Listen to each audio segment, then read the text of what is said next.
एक वक्त का किस्सा है। एक गांव में मीठे नाम के लड़के का होटल था, जहां बिट्टू बर्तन धोने का काम करता था। बिट्टू की माँ और एक बहन थी। माँ काफी बीमार रहती थी। बेटा, मेरा गला बहुत खुश्क हो गया है, मेरे लिए पानी तो ले आ। ठीक है माँ जी, मैं भी पानी लेकर आती हूँ।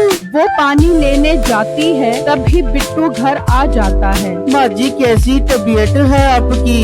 बेटा, तबीयत कहाँ ठीक होने, मेरी बहन की शादी की टेंशन मेरी जान ले लेगी। माँ जी, ऐसी बातें मत करें। मैं मीठे भाई से कुछ पैसे उधार मांगता हूँ, जिससे आपका इलाज करवाऊंगा। बाकी बहन की शादी के पैसों का भी बंदोबस्त हो जाएगा। अल्लाह पर भरोसा रखो आप। फिर अगला दिन होता है और बिट्टू होटल पर आता है। ओ मोटे, टाइम देखा है तूने? इतनी देर लगा दी आज होटल पर आने में। मीठे भाई, मेरी माँ की तबीयत खराब थी, इसलिए देर हो गई। ठीक है, कल से देर न हो। चल मेरा पुत्र, अब काम पर लग जा। वो मीठे भाई, मुझे कुछ पैसे उधार चाहिए थे, माँ जी का इलाज करवाना था।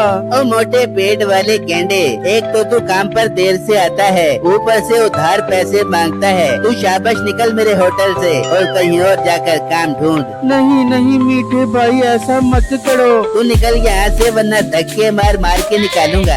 बिट्टू उदास होकर वहाँ से चला जाता है और एक जगह पर आकर बैठ जाता है और सोचने लगता है, ऐ मेरे अल्लाह, मैं काम से भी गया, अब मैं क्या करूँगा? अब तो मुझे कहीं और काम ढूंढना पड़ेगा। बिट्टू हिम्मत नहीं हारता और काम ढूंढने निकल पड़ता है। तो वो एक परचून की दुकान पर आता है। जी भाई, क्या चाहिए आपको? भाई साहब, मैं काम की तलाश में आपके पास आया हूँ, मुझे यहाँ कोई काम मिलेगा? नहीं, मेरे पास तो यहाँ कोई काम नहीं है, और इस गांव में ठाकुर साहब है, जिन्हें मैं हर महीने राशन पहुँचाता हूँ। उन्हें मजदूर की जरूरत है। वो दूसरे गांव में अपने लिए एक छोटा मकान बनवाना चाहते हैं। भाई, आप मुझे ठाकुर साहब के पास ले चलो, मैं आपका बहुत बड़ा एहसानमंद रहूँगा। ठीक है, तुम कल जल्दी आ जाना, मैं तुम्हें ठाकुर साहब के पास ले जाऊंगा। भाई, आपका बहुत बहुत शुक्रिया, मैं कल जल्दी आ जाऊंगा आपके पास। ये कहकर बिट्टू वहाँ से निकल पड़ता है और घर आ जाता है। भाई खैर तो है, आप इतनी जल्दी घर क्यों आ गए? फिर बिट्टू अपनी बहन और माँ को सारी बातें बताता है। पर बेटा, ठाकुर साहब के पास तुझे काम तो मिल जाएगा ना? हाँ माँ जी, जरूर काम मिलेगा, मैं खूब मेहनत करूँगा और अल्लाह ने चाहा तो सब ठीक हो जाएगा। फिर अगला दिन होता है और बिट्टू दुकानदार के पास आ जाता है। भाई साहब, मैंने आने में देर तो नहीं कर दी? नहीं, तुम ठीक टाइम पर आए हो। चलो चलते हैं ठाकुर साहब के पास। फिर वो दोनों वहाँ से निकलते हैं और ठाकुर के पास आ जाते हैं। ठाकुर साहब, मैंने कल जिस लड़के की आपसे बात की थी, ये वही लड़का है। ये देखने में बहुत मेहनती लगता है, आप इससे घर की तामीर करवा सकते हो। ठीक है, देखने में सेहतमंद है। चलो, मैं तुम्हें काम पर रख लेता हूँ और काम करने के अच्छे पैसे भी दूंगा, पर मुझे मजबूत और अच्छा घर बना कर देना। ठाकुर साहब, आप फिक्र मत करो, मैं बहुत अच्छा काम करूँगा और आपको शिकायत का मौका नहीं दूंगा। मुंशी, तुम एक काम करो, इसे दूसरे गांव आज ही ले जाओ और इसे सारा काम समझा दो। ठीक है मालिक, मैं इसे ले जाता हूँ आज ही। फिर मुंशी बिट्टू को दूसरे गांव की तरफ ले जाता है और बिट्टू को सारा काम बता देता है और बिट्टू सारा काम समझकर खुदाई शुरू कर देता है। जबकि दूसरी तरफ मीठा अपनी बीवी के साथ बैठा होता है। बेगम, जब से मोटे बिट्टू को काम से निकाला है, सारा काम ही मुझे खुद करना पड़ रहा है। तो मीठे, तू कोई और दूसरा मुलाजिम ढूंढ ले। बेगम, और लोग बहुत ज्यादा पैसे मांग रहे हैं काम करने के। तो मीठे, तू बिट्टू को दोबारा काम पर रख ले पियो।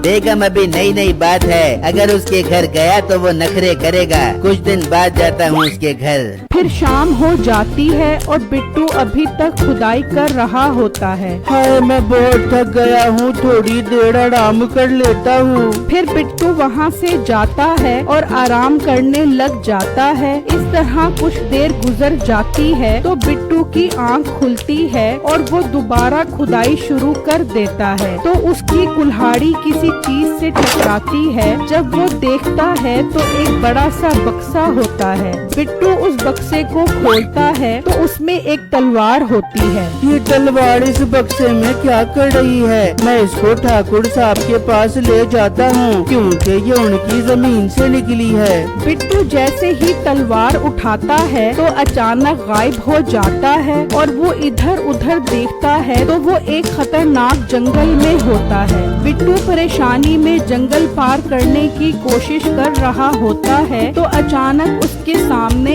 एक बूढ़ी औरत आ जाती है। बिट्टू उसे देखकर डर जाता है। लड़के तुम यहाँ कैसे आए हो और ये जादुई तलवार तुम्हारे पास कैसे आई है? बिट्टू उसे सारी बातें बताता है तो वो औरत कहती है, लड़के तुम इस जंगल से तब ही निकल पाओगे जब तुम मेरे सवाल का जवाब दोगे और हाँ अगर गलत जवाब दिया तो तुम हमेशा जंगल में फंसे रहोगे।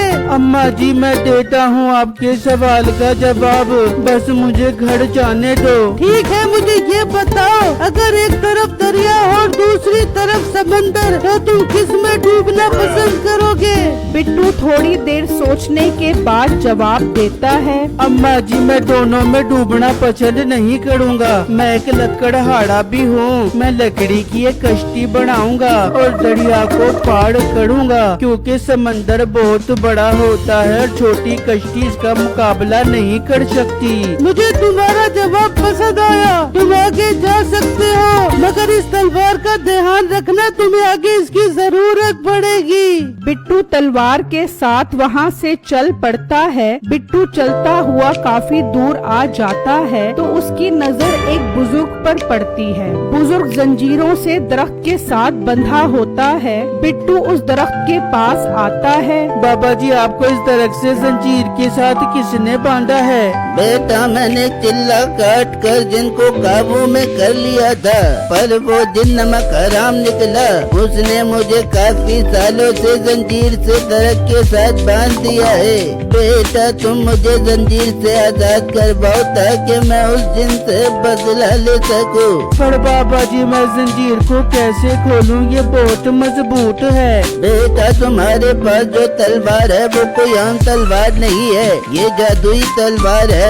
इसे जंजीर पर मारो तो जंजीर टूट जाएगी। बिट्टू वो तलवार जंजीर पर मारता है तो जंजीर टूट जाती है और बुजुर्ग आजाद हो जाता है। बेटा तुमने मुझे आजाद करके मुझ पर बहुत बड़ा एहसान किया है। लाओ ये तलवार मुझे दो ताकि इस तलवार से मैं उस जिन का खात्मा कर सकूं।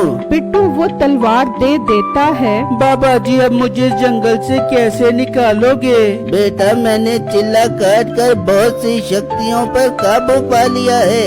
अब तुम्हें जादू से तुम्हारी मंजिल तक पहुंचा देता हूँ। बुजुर्ग कुछ पढ़ता है तो वो दोनों गायब हो जाते हैं और ठाकुर वाली जमीन पर आ जाते हैं। बाबा जी आपका बहुत बहुत शुक्रिया कि आपने मुझे यहाँ पहुँचा दिया। बेटा तुम मुझे अच्छे और मेहनती लड़के लगते हो। मैं तुम्हें कुछ देना चाहता हूँ। अपने दोनों हाथ ऊपर करो। बिट्टू अपने दोनों हाथ ऊपर करता है तो एक कुल्हाड़ी उसके हाथ में आ जाती है। बेटा ये तुम्हारा इनाम है मुझे आजाद करवाने का। तुम इस कुल्हाड़ी की मदद से अपना काम आसानी से कर सकते हो। बस इसे हुक्म देना तुम्हारा सारा काम कर देगी। हाँ एक बात का ख्याल रखना, ये कुल्हाड़ी तुम्हारे अलावा कोई और इस्तेमाल न करे वरना उसे बहुत नुकसान होगा। ये कहकर बुजुर्ग वहाँ से गायब हो जाता है और बिट्टू कुल्हाड़ी से कहता है, ए कुल्हाड़ी जल्दी इस जगह पर एक बहुत अच्छा मकान बना दे।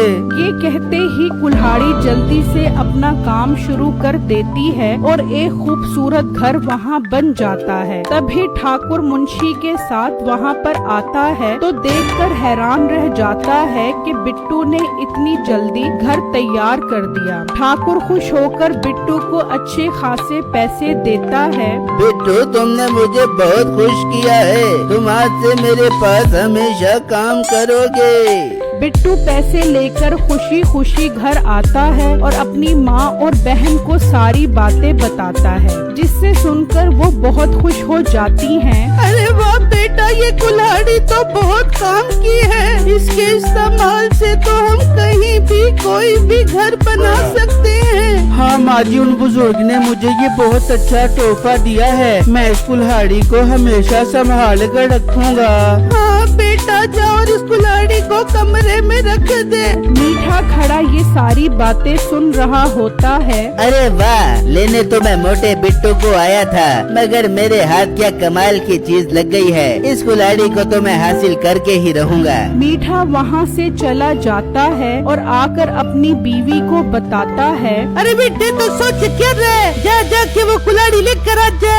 अब बेगम तू पागल तो नहीं हो गई क्या? अभी वो सब जाग रहे होंगे। रात में जाता हूँ और वो कुल्हाड़ी लेकर आता हूँ। फिर जब रात होती है तो मीठा घर से निकलता है और बिट्टू के घर आ जाता है और अंदर से वो कुल्हाड़ी उठा लेता है और उसे अपने घर ले आता है। अब आएगा मजा। मैं इस कुल्हाड़ी से कहकर इस घर की जगह एक खूबसूरत घर बनवाता हूँ। नसीबो सो रही है, जब उसकी आँख खुलेगी तो वो खूबसूरत घर देखकर हैरान परेशान हो जाएगी। मीठा बहुत खुश होता है और कुल्हाड़ी को कहता है, चल मेरी प्यारी कुल्हाड़ी, जल्दी से इस मकान की जगह खूबसूरत मकान बना दे।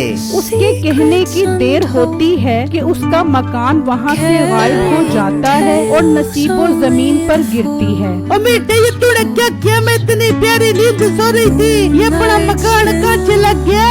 अरे बेगम, मैंने तो इस कुल्हाड़ी से नया मकान बनाने को कहा था, इसने तो मकान ही गायब कर दिया। मीठे, इससे पहले कि हम गायब हो जावे, ये कुल्हाड़ी वापस रख के आ जा। मीठा फौरन जाता है और वो कुल्हाड़ी वापस रख देता है और अगले दिन के साथ मीठा अपनी दुकान पर बर्तन धोने लग जाता है और उसको अपने किए की अच्छी सजा मिल जाती है।